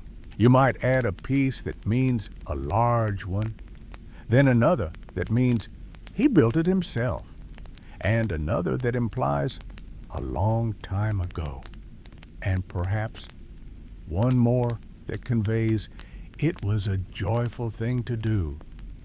By the time you're finished, you have one long, intricate word that holds a wealth of information. This way of communicating is incredibly precise and deeply poetic. It reflects a culture that values the interconnectedness of all things. In a single breath, a speaker can describe a complex relationship between a person and their environment that might take several sentences to explain in English. There is a sense of wholeness in every word, a feeling that nothing is isolated from the context surrounding it. When you hear Kalaallisut spoken softly, perhaps in a quiet room while the snow falls outside, you can feel the patience it requires. Because the words are so dense with meaning, listening becomes an act of presence. You wait for the word to unfold layer by layer until the full picture is revealed. It is a language that discourages rushing. It invites you to settle in, to listen carefully, and to appreciate the depth of the thought being shared. This linguistic richness also extends to the way the natural world is categorized. While it is a common myth that there are hundreds of words for snow, it is true that the language provides a highly specialized vocabulary for the environment. There are distinct words for sea ice, for ice that is safe to walk on, for ice that is melting from below, and for the specific texture of snow that has been hardened by the wind. This isn't just about naming, it's about survival. The language is a map, a guide that allows people to navigate a landscape that is constantly shifting and changing. As you let your mind wander through these low, melodic words, you might notice how this way of thinking changes your perception of the world around you. In a place where a single word can hold an entire story, The boundaries between the past, the present, and the future seem to soften. The language doesn't just describe the world, it inhabits it. This deep connection to the environment and the patient, layered way of expressing thought naturally influences how time is felt in the Arctic. In a land where the sun might stay in the sky for months at a time or disappear entirely for weeks on end, the rigid ticking of a clock often feels less relevant than the rhythms of the earth itself. The way the people of Greenland measure their days is as unique as the way they build their sentences. As we move from the structure of the language to the structure of the day, we find that time in the North is a fluid, expansive concept, stretching across horizons and bridging the gaps between the ancient and the modern. In Greenland, the relationship with time is not just about the hours on a watch, but about the vast longitudinal span of the island itself. In this land of long words and vast horizons, the way we measure time becomes as expansive as the ice itself. If you were to look at a map of the world's time zones, you would see that Greenland is a magnificent anomaly, a giant white wedge that occupies a significant portion of the northern hemisphere. Because of its incredible longitudinal span, stretching nearly 1,000 miles from its eastern shores to its western cliffs, Greenland technically covers 4 different time zones. In most other parts of the world, traveling across such a distance would mean resetting your watch 4 separate times, stepping through the hours as if you were moving through different chapters of the same day. For many years, the island did exactly that, with different regions operating on their own local time. The people in the East would be finishing their midday meals just as the people in the West were beginning their morning coffee. It was a testament to the island's sheer scale, a reminder that the sun must travel a long way to cover the entirety of this frozen kingdom. However, in a move to simplify life and stay more closely connected with the international community, Greenland recently decided to unify much of its vast territory. Most of the island now follows a single time zone, bringing the distant settlements into a shared rhythm. They chose to stay closer to the time of Europe, bridging the gap between their remote fjords and the rest of the world. But even with a synchronized clock, the sensation of time in the Arctic remains unique. It is not the rigid, frantic time of a city where every second is accounted for and every minute feels like a deadline. Instead, time here is fluid. It is governed by the ulumi, the now. It is a time that stretches and bends with the seasons. In the height of summer, when the sun refuses to set, the concept of bedtime becomes a choice rather than a requirement. You might see children playing soccer at midnight or neighbors chatting on a porch as the golden light of the 2 a.m. sun bathes the town. In the deep winter, when the stars stay out all day, time feels like a long, cozy evening that never quite ends, inviting you to rest and reflect.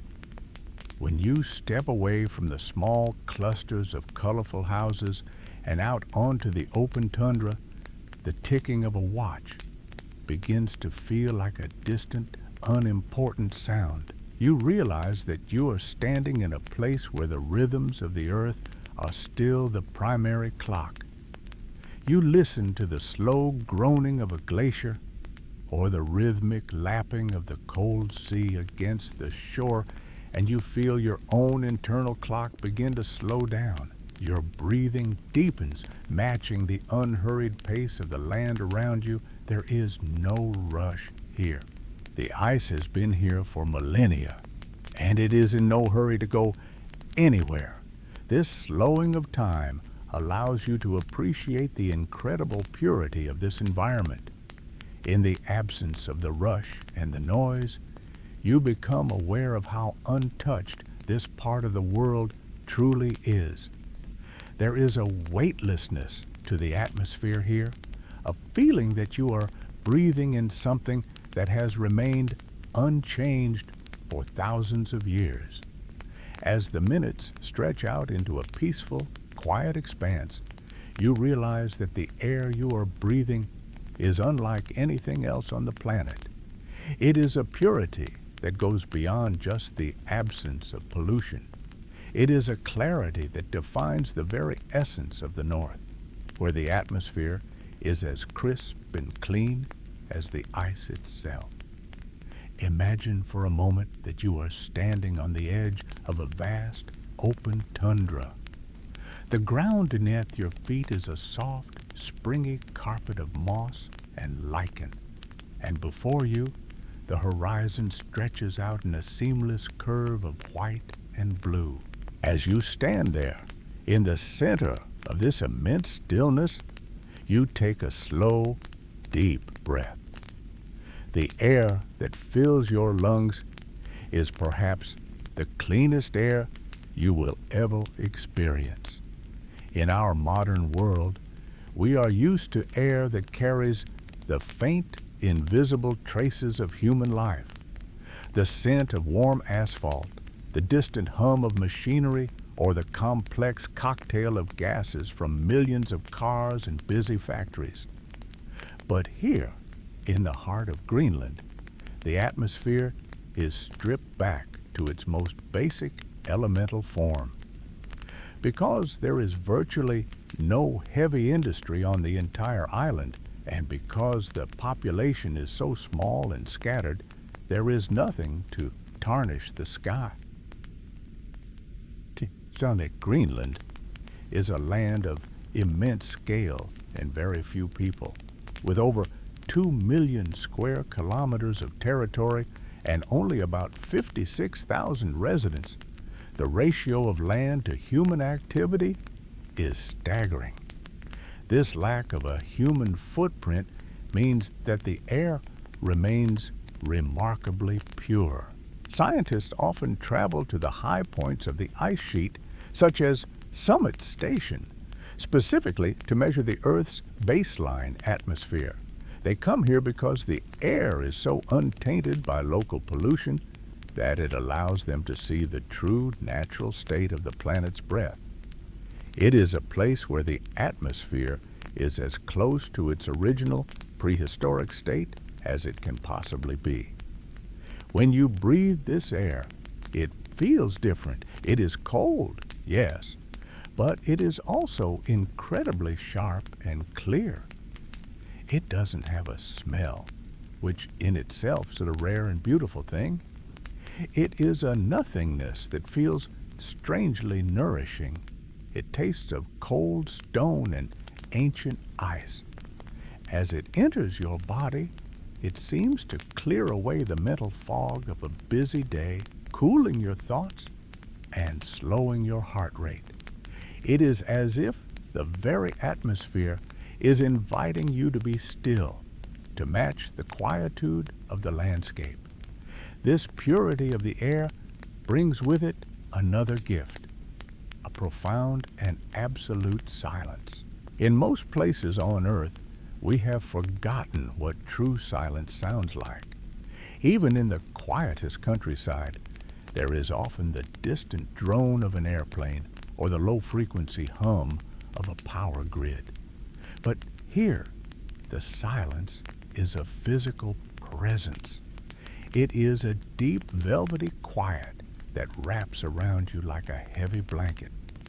Without the haze of pollution or the vibrations of industry to dampen the environment, the world feels more vivid. This silence isn't empty. It is full of peace. It is the sound of a world that is resting, a world that has been still for thousands of years. You settle deeper into your pillows. Let that silence settle over you. Imagine the air in your own space becoming fresher, cooler, as if a window has been opened to the Arctic night. You are safe, you are comfortable, and you are surrounded by a stillness that is as vast as the ice sheet itself. In this quiet, as your ears adjust to the absence of noise, you begin to notice that the ice is not entirely mute. In the absolute stillness of the frozen world, the landscape begins to speak in a voice of its own. This voice is known to many who live near the coast as the whispering of the ice. If you were to stand on a quiet shore or sit in a small boat drifting near the edge of a glacier, you would hear a sound that is both delicate and a constant. It is a soft, rhythmic fizzing, remarkably similar to the sound of a carbonated drink when it is first poured into a glass. Some call it Bergy seltzer. This isn't the sound of the water moving against the shore, but the sound of the ice breathing out a secret it has kept for thousands of years. Deep within the glaciers and the great ice sheet, there are millions upon millions of tiny air bubbles. These bubbles were formed an incredibly long time ago when snowflakes fell and trapped the air around them. As more and more snow fell on top, the immense weight of the layers compressed those flakes into solid blue ice, squeezing the air into tiny, highly pressurized pockets. Some of the air trapped inside these bubbles is older than any human civilization. It is the atmosphere of the Earth from 10,000, 20,000, or even 50,000 years ago, pure, untouched, and perfectly preserved in a frozen time capsule. As the ice slowly flows toward the sea and begins to melt, or as an iceberg breaks away and enters the slightly warmer salt water, those tiny bubbles are finally released from their crystal prisons. When the ice dissolves, the pressure is let go and the bubbles pop with a gentle tsk or a tiny, sharp crackle. When millions of these bubbles pop at once, the entire fjord seems to hum with a soft, static-like whisper. It is a peaceful, white noise sound, the sound of the earth sighing as it lets go of its history. Imagine yourself lying there, wrapped in a warm, thick coat, listening to that ancient fizzing. It is the sound of time itself moving forward, one tiny bubble at a time. It is a reminder that even in a place as frozen and still as Greenland, there is a constant, gentle pulse of life and change. You can almost feel the age of that air as it escapes, a breath from a world that existed long before the modern age. It is a very grounding thought, realizing that the air you are breathing now might contain traces of the atmosphere from the last ice age finally set free to join the wind. As you listen to this imaginary whispering, let your muscles relax even further. The sound is like a lullaby from the earth itself, steady and soothing. You might feel a slight, refreshing chill as you think of all that ice. But Greenland holds a surprising and comforting secret. Amidst the glaciers and the frozen tundra, there are places where the Earth's inner warmth rises all the way to the surface. It is a strange and beautiful contrast, the biting cold of the Arctic air meeting the soothing natural heat of the ground. Just as the ice has its own voice, the land has its own hidden fire, creating pockets of deep warmth in an otherwise frozen world. These are the natural hot springs and precious jewels of heat tucked away in the vast white expanse of the north. One island in particular offers a place where the cold and the heat meet in perfect, sleepy harmony. Imagine traveling south toward the jagged, green-tinged fjords of southern Greenland. There, nestled between the towering peaks and the cold, dark sea, lies a small, uninhabited island called Nuuk. Its name, in the Greenlandic language, simply means the warm place. It is a fitting name for a location that feels like a miracle of nature. Here, the Earth's inner heat finds a way through the crust, warming the groundwater until it bubbles up to the surface in 3 distinct natural springs. These springs flow together into a small, shallow pool, lined with smooth granite stones and soft green moss. The water in these pools stays at a constant, soothing temperature of about 38 degrees Celsius, or roughly 100 degrees Fahrenheit. It is almost exactly the temperature of a warm bath, perfectly matched to the human body. As you imagine yourself stepping into this water, feel the immediate release of tension in your shoulders and your back. The warmth envelops you, creating a cocoon of heat against the crisp Arctic air. It is a strange and wonderful sensation to be so warm while surrounded by a landscape of ice. From the edge of the pool, you can look out across the fjord. The water of the sea is a deep indigo blue, and scattered across its surface are massive icebergs drifting slowly with the tide. They are silent giants, sculpted by the wind and the waves into fantastic shapes of brilliant white and neon blue. To sit in a natural hot spring, feeling the steam rise around your face while watching an iceberg the size of a house float past just a few hundred yards away is an experience found almost nowhere else on Earth. It is a moment of profound stillness where the elemental forces of fire and ice reach a peaceful truce.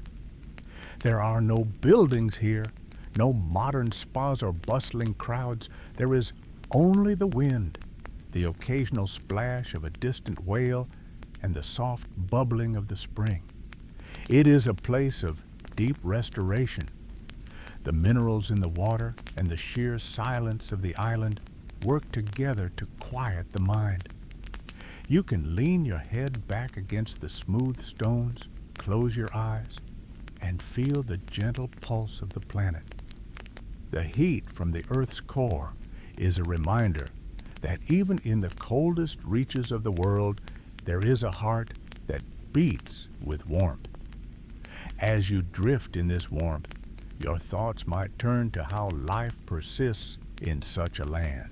Beyond the comfort of the springs, the vast interior of Greenland remains a place of rugged endurance.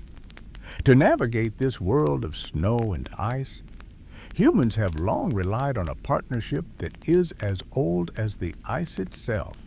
While the hot springs offer a brief, stationary refuge, the true spirit of movement in Greenland belongs to a creature built for the cold, a companion that has shared the journey of the Greenlandic people for over 1,000 years. This is the realm of the Greenland dog, a breed as sturdy and timeless as the mountains themselves. They represent a different kind of warmth, the warmth of a loyal companion and the steady rhythmic energy required to cross the frozen horizon. Imagine the scene, a vast snowy plain under a sky that is just beginning to blush with the soft pastel colors of a long twilight. In the distance, you hear a sound, not the harsh roar of a motor, but a gentle, rhythmic patter. It is the sound of dozens of paws striking the packed snow in perfect unison. This is the realm of the Greenland dog, a creature that is as much a part of this landscape as the ice and the stone. They are powerful, thick-boned animals, built for endurance rather than speed. With their dense woolly undercoats and coarse outer hair, they are perfectly insulated against the biting Arctic wind.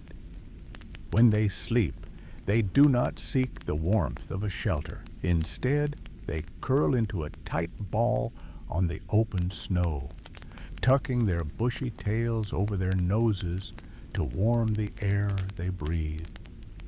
The Greenland dog is more than just a working animal.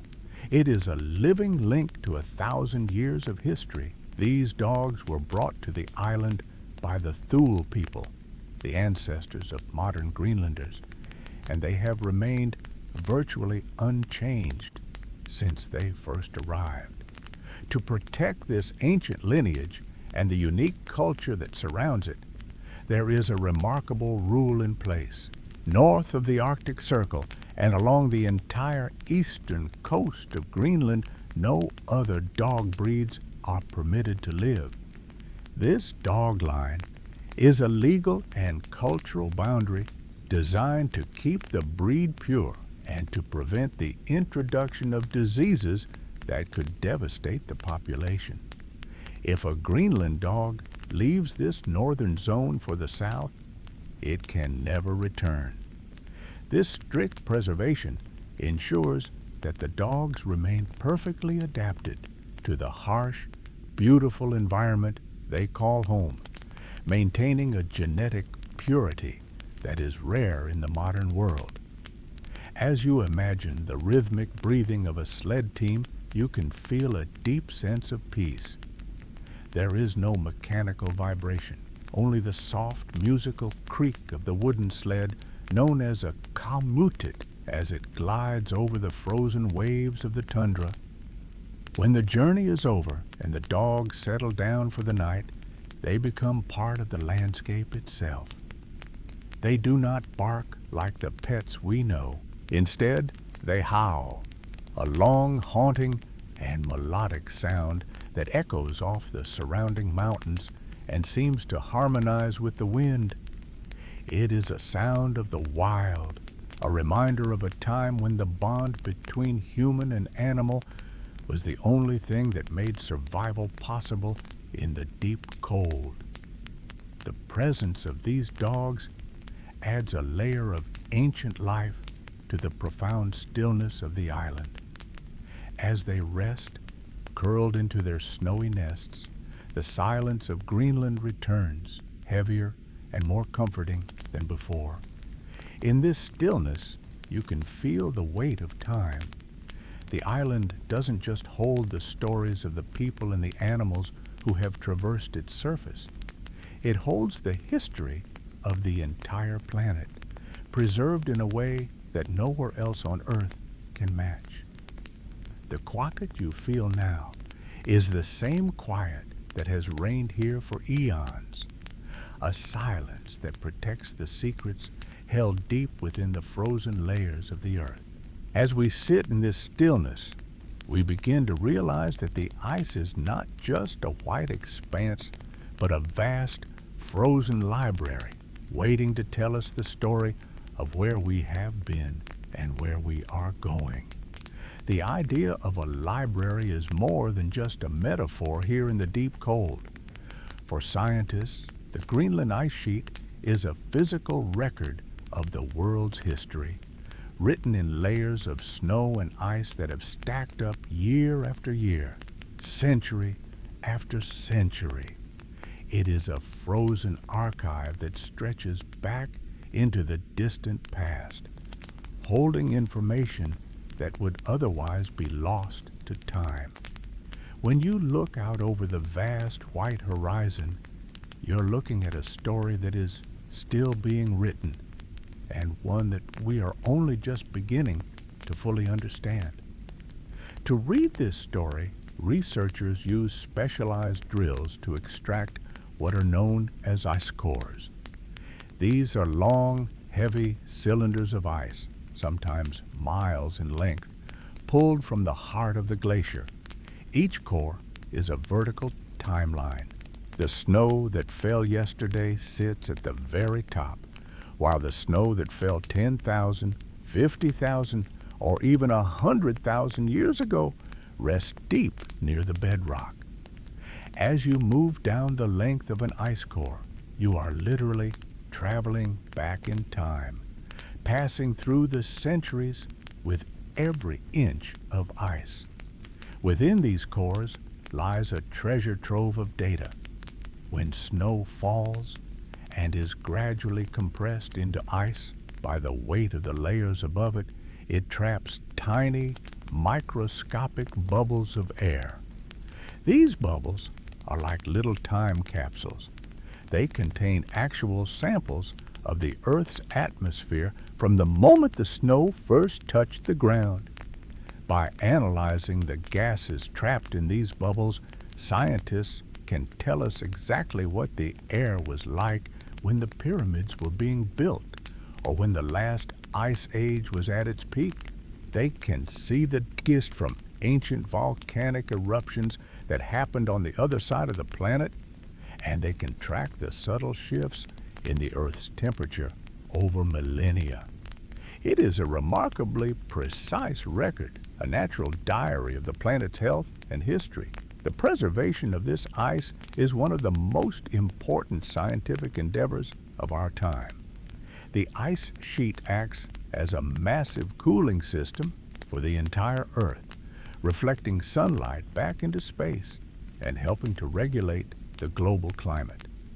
While we know the ice is changing and the edges of the glaciers are retreating, the core of Greenland remains a fortress of cold and ancient memory. There is a sense of urgency in studying it, a desire to learn everything this frozen library has to teach us while the record is still intact. Scientists work in some of the most remote and quiet places on Earth, living in small camps on the high plateau, surrounded by nothing but white, to listen to what the ice has to say. Even with all our modern technology and the incredible insights gained from these ice cores, Greenland remains a place of enduring mystery.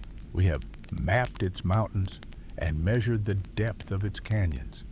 Yet the island feels as though it belongs to another world entirely, a world where time moves differently and where nature still holds the final word.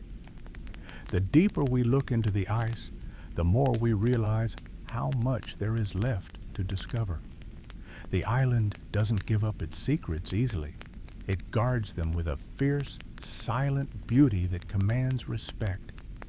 As we think about the future of this great island, we find a sense of comfort in its sheer scale and its ancient, steady presence. It has weathered countless ages, standing firm against the shifting tides of history. The ice sheet is not just a remnant of the past, but a living part of our present, a silent witness to the passage of eras. It reminds us of the Earth's incredible capacity for preservation and the long, slow cycles that govern our world. Take a slow, deep breath, feeling the coolness of the air as if you were standing on that high white plateau yourself. The world is vast, and there are still places where the silence is absolute, and the history of the Earth is written in the very ground beneath your feet. Greenland is a land of quiet, ancient strength, a place where the horizon never ends, and the mysteries of the past are held safely in a cold, blue embrace. As we settle deeper into the stillness, we can appreciate the island not just for what it tells us, but for the peaceful, enduring mystery it represents. A vast, frozen sanctuary that continues to watch over the world in silent, white majesty. Greenland stands as a monument to the endurance of our planet, a place where the stories of the Earth are written in layers of frost and ancient stone. We have traveled across its vast ice sheets, peered into its hidden canyons, and marveled at the creatures that call its frigid waters home. From the ancient stones of the Isua Belt to the long-lived Greenland shark, this island is a bridge between the deep past and our present day. It is a land of beautiful contrasts, the vibrant painted houses of the coast, standing against the blinding white of the interior and the thunderous calving of glaciers, followed by a silence so profound it feels like a physical presence. As we reach the conclusion of our journey through this frozen landscape, let the images of the great white expanse fill your mind. Imagine the soft, powdery snow muffling every sound, creating a world of perfect, undisturbed stillness. The air here is the cleanest you could ever breathe, crisp and pure. With every inhale, feel that refreshing coolness filling your lungs, and with every exhale, feel your body becoming heavier and more relaxed. Your shoulders soften, your hands rest easily at your sides, and any remaining tension simply dissolves into the warmth of your blankets. Think of the aurora borealis dancing silently above the ice, ribbons of green and violet light weaving through the stars in a slow, rhythmic motion. There is no rush in this place. The sun takes its time to cross the sky, and the seasons turn with a patient, rhythmic grace. In Greenland, time is measured in centuries, in the slow, inevitable movement of glaciers and the steady growth of the Arctic willow. You can let go of the day now, leaving the busyness of the world behind, knowing that the earth is vast and that there are places of such immense, enduring peace. The white horizons of the north are like a quiet sanctuary for your mind. As the light fades and the stars sharpen in the cold Arctic sky, you are safe, warm, and entirely at rest. The ice beneath the stars is steady and firm. The deep fjords are calm, reflecting the pale glow of the moon. Everything is exactly as it should be. Let your thoughts drift away now, like a small boat among the icebergs, floating gently on the dark, still water. There is nothing left to do but rest. Greenland remains there, in the far north, a silent guardian of history and a kingdom of quiet strength. Its vastness is a comfort, a reminder of the scale and beauty of our world. As you drift closer to sleep, carry that sense of stillness with you. The horizon is wide, the air is cool, and the night is peaceful. Sleep now, surrounded by the memory of the white mountains and the soft, eternal hush of the ice. Good night.